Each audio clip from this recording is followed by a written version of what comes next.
süni intellektin özünün suverenliyi.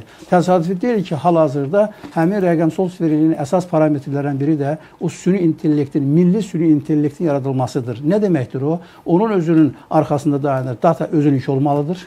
Superkompüter özününki olmalıdır. Data mərkəzi özününki olmalıdır. Bütün bu deyilən, bütün proseslərin hamısının kiber təhlükəsizliyi özününki olmalıdır. Ona görə də o rəqəmsal suverenlik məsələsi, cənab prezident bu məsələlərdə demək həmişə öz münasibətini bildirir. O rəqəmsal suverenlik məsələsi demək məqsəddir. Onu təmin etmək üçün sizin də qeyd etdiyiniz kimi bu ilin fevral ayında Azərbaycanın yeni rəqəmsal arxitekturasından söhbət getdi. Cənab prezident müvafiq qurumların qarşısında, eyni zamanda alimlərin qarşısında məsələ qoydu ki, Azərbaycanda bugün rəqəmsallaşma prosesi, rəqəmsal inkişaf elə bir həddə gəlib çatıbdır ki, artıq onun arxitekturasına yenidən baxmaq lazımdır. Onun dayaqlarına yaxşı demək, xüsusi münasibət bildirmək lazımdır.